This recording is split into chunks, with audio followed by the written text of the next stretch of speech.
दोस्तों down to earth में आपका स्वागत है। आज हम आपको लेकर जाने वाले हैं पूर्णिया से जोगबनी तक की रेल यात्रा पर। और ये जो रेल यात्रा है वो होगी पूर्वोत्तर सीमांत रेलवे के कटिहार डिवीज़न के अंतर्गत, जो कटिहार से जोगबनी सेक्शन है उसमें। और आपको बताएंगे सारे स्टेशनों के बारे में जो महत्वपूर्ण जानकारियां हैं। और साथ ही साथ 6 अप्रैल को पूर्वोत्तर सीमांत रेलवे के जीएम ने भी इस रेलखंड का निरीक्षण किया था, तो क्या घोषणाएं हुई थी इसके बारे में भी विस्तार से बताएंगे। तो जुड़े रहिए हमारे साथ वीडियो में अंत तक। थोड़ी लंबी वीडियो है ये, और क्योंकि 108 किलोमीटर का ये सेक्शन है। तो दोस्तों अब पूर्णिया से निकलकर हम अभी कस्बा पहुंच चुके हैं। कस्बा स्टेशन की अगर हम बात करें तो पहले जो सेक्शन था वो मनिहारी से कस्बा तक ही जो रेल लाइन है वो शुरू की गई थी 1887 में। दोस्तों ये है जलालगढ़ स्टेशन। जलालगढ़ स्टेशन की अगर हम बात करें तो यहाँ जो है कटिहार डिवीज़न रेक पॉइंट के ज़रिए सालाना 30 से 35 करोड़ रुपए की कमाई करता है। और भविष्य में कटिहार से जो एनजेपी की एक लाइन जो है वो भाया पूर्णिया जलालगढ़ से किशनगंज एक नई रेल लाइन बनने वाली है, जिसे फ़िलहाल तो रेलवे बोर्ड ने ठंडे बस्ते में डाल रखा है।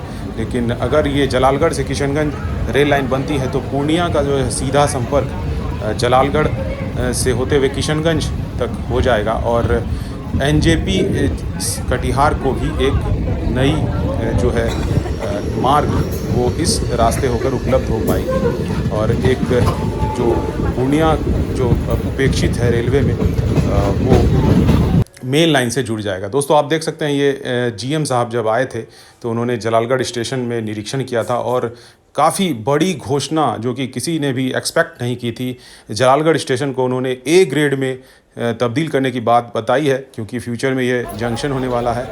और दोस्तों अभी हम पहुंच चुके हैं अररिया स्टेशन।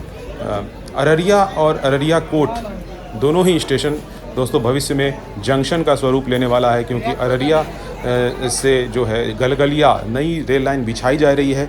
इसका काम काफ़ी ज़ोर शोर से जारी है। बात करें अगर विद्युतीकरण की तो कटिहार से पूर्णिया तक का विद्युतीकरण हो चुका है, और कस्बा में अभी विद्युतीकरण का कार्य चल रहा था।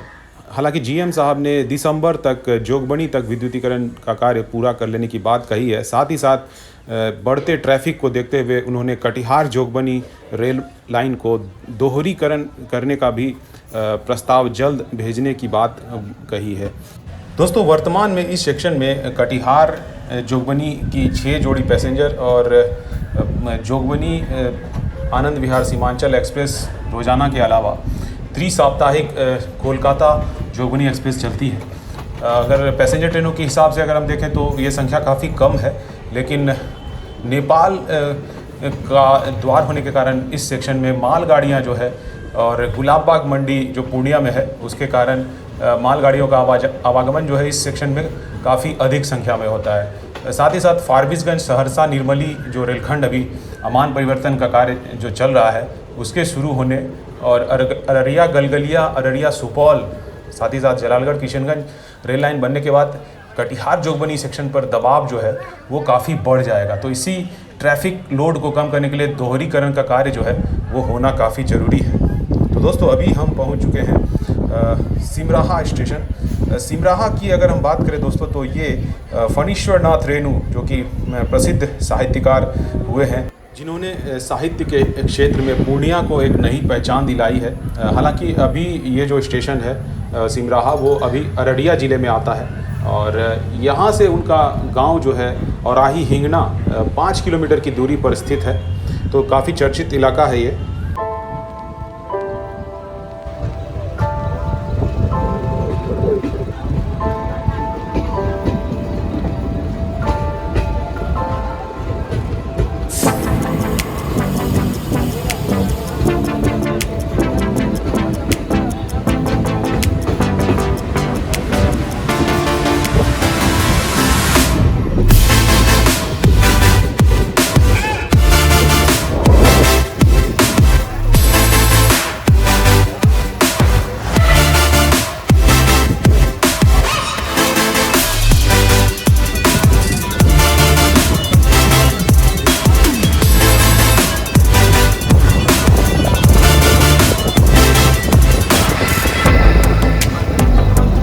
तो दोस्तों अब हम पहुंच चुके हैं फारबिसगंज।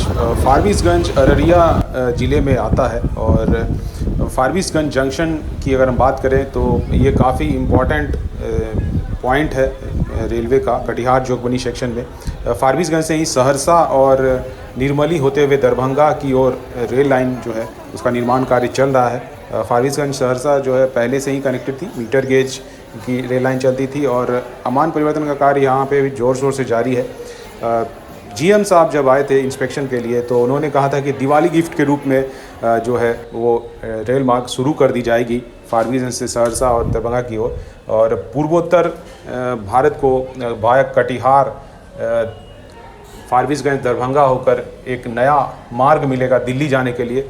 तो काफ़ी एक्सपेक्टेशन है लोगों की कि कटिहार से इस होकर जो है ट्रेनें चलें दिल्ली की ओर या फिर गोरखपुर की ओर और जो एक नया इलाका है वो जुड़ेगा इस रेल मार्ग के कारण।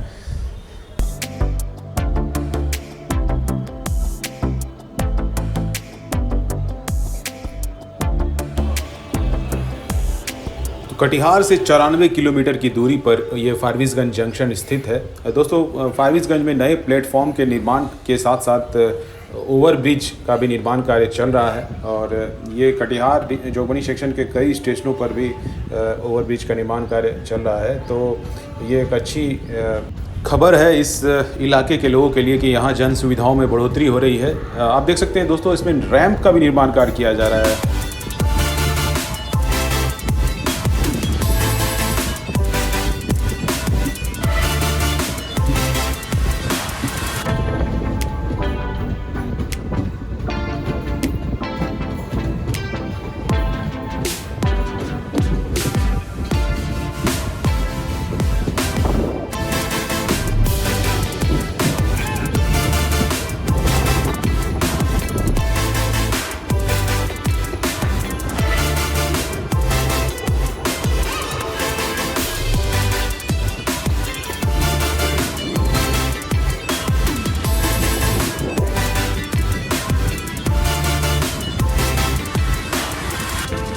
दोस्तों ये बाईं तरफ जो आप घास निकला हुआ देख रहे हैं यहीं से जो है रेल लाइन वो सहरसा की ओर जाती है। हालांकि अभी जो पटरियां हैं वो यहाँ दिखाई नहीं दे रही है लेकिन जल्द ही इसमें जो स्लीपर्स हैं पटरियां हैं वो बिछाई जाएंगी और आगे चल के यहाँ से आप देख सकते हैं दोस्तों कि जो मिट्टी भराई का कार्य है वो शुरू हो चुका है और ये जो लेफ़्ट की ओर आगे जाकर आप उड़ता हुआ देख रहे हैं यही रेल लाइन जो है वो सहरसा और निर्मली होते हुए दरभंगा की ओर निकलेगी। तो यहाँ आप देख सकते हैं ब्रिज का निर्माण कार्य चल रहा है, हालांकि इनिशियल स्टेज में ही है। तो ये जो नवंबर में दिवाली गिफ्ट की बात जीएम साहब ने कही है तो आशा करते हैं कि ये हमें मिले और एक जो नया रेल यातायात है इस मार्ग होकर वो शुरू हो।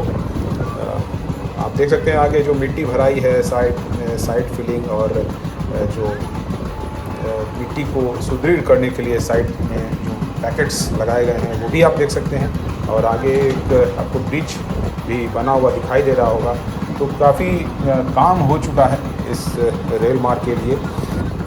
दोस्तों ये जो इलाका है नेपाल की तराई में स्थित है और यहाँ हरियाली और जो मौसम है वो काफ़ी अच्छा होता है। अगर आप इस होकर गुजरेंगे तो ये महसूस करेंगे ट्रेनों में।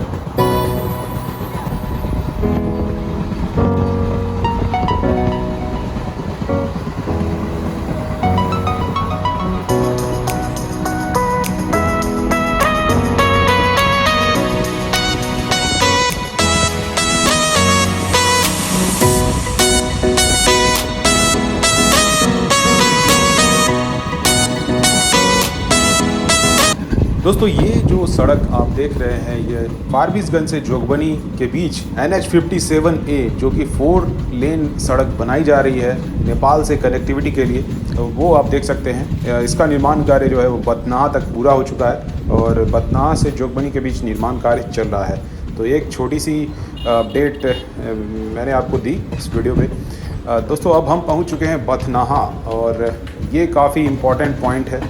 नेपाल में जो अभी यहाँ से एक रेल लाइन का निर्माण कार्य चल रहा है बथनाहा विराटनगर, तो ये भी जो है वो साल के अंत तक पूरा हो जाने की उम्मीद है। ऐसा जीएम साहब ने बताया है कि ये जो अंतर्राष्ट्रीय रेल लाइन है बथनाहा विराटनगर की, काफ़ी समय से ये इसका निर्माण कार्य चल रहा है। लालू जी के समय में इसका शिलान्यास हुआ था और अभी जो है ये कंप्लीट होने वाला है। हालांकि कुछ अड़चनें आई नेपाल साइड से ज़मीन अधिग्रहण की, उसका भी सॉल्यूशन किया जा रहा है। और ये एक महत्वपूर्ण रेक पॉइंट भी है कटिहार जोगबनी सेक्शन में।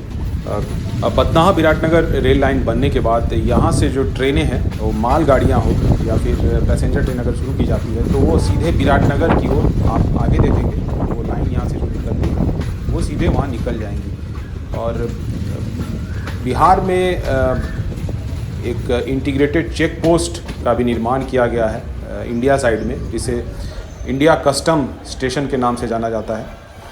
तो दोस्तों ये जो नया स्टेशन भवन है वो पूर्व के जीएम रंजीत सिंह विरदी के द्वारा उसका उद्घाटन किया गया था, आप देख सकते हैं।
दोस्तों यहाँ दाईं तरफ आप देख सकते हैं जो बथनाहा विराटनगर रेल लाइन है, उसके स्लीपर्स और जो रेल लाइन है वो आपको दिखाई दे रहे हैं। ये आगे जाकर दाहिने ओर मुड़ जाती है और इसके बाद जो स्टेशन आता है वो इंडिया कस्टम्स नाम है उसका, ICP, जो जहाँ ड्राई पोर्ट भी है।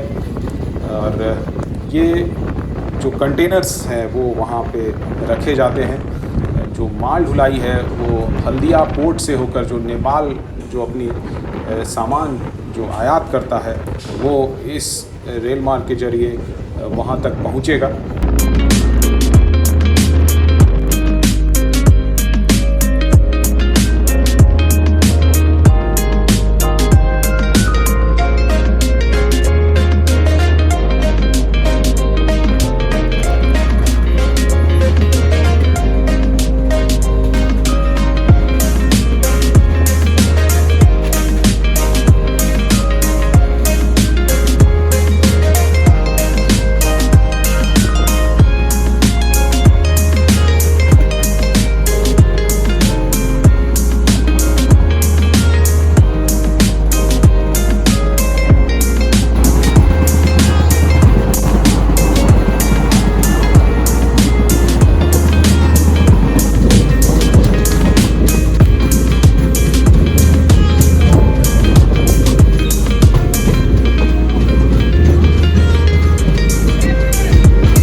तो दोस्तों अब हम पहुंच चुके हैं अपनी अंतिम पड़ाव पर। ये है जोगबनी, और जोगबनी जो है वो बिहार और भारत की अंतिम सीमा है।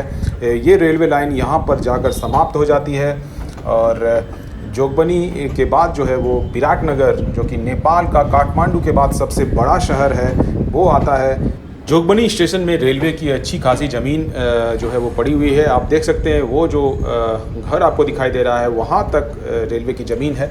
और राइट साइड में दोस्तों, ये तो लेफ़्ट साइड है, क्योंकि अगर आप कटिहार की ओर से आएंगे ये तो आपको प्लेटफॉर्म नंबर 3 दिखाई दे रहा है, उसके लेफ़्ट साइड में वो आपको प्लेस दिखाया मैंने। और जो राइट साइड है, यहाँ रेक पॉइंट के अलावा और भी काफ़ी सारी ज़मीन जो है वो खाली पड़ी हुई है। पूर्णिया और अररिया के लोगों के द्वारा जोगबनी में वॉशिंग पिट कम कोचिंग कॉम्प्लेक्स बनाने की मांग काफ़ी अरसे से की जा रही है, जिसे रक्सौल और जयनगर की तरह यहाँ भी जो है टर्मिनल की सुविधा हो और यहाँ से नई नई ट्रेनों का परिचालन शुरू हो सके। तो दोस्तों, ये है जोगबनी का जो सर्कुलेटिंग एरिया। तो आज की हमारी यात्रा यहीं समाप्त होती है। मिलते हैं फिर अगली वीडियो में, तब तक के लिए जय हिंद।